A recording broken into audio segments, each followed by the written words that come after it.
Hey guys, welcome back to our channel App Onlys. On today's tutorial, I'm gonna guide you how to see like reels on Instagram app. So to get started, let's open the Instagram application. Make sure to install and update your Instagram app so as to enjoy the best user experience on the Instagram app. And don't forget to sign in before starting the process. After you have signed in on your Instagram account, you need to tap on the profile icon which is at the bottom right corner. When you reach on this page, tap on three-line icon on the upper right corner.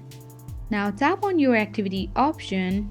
After that, on your interactions, you can see likes. Simple tap on likes. So here are the liked posts, reels and other contents on Instagram. But if you want to see the liked reels on Instagram, on the top you can see all content types. Tap on it.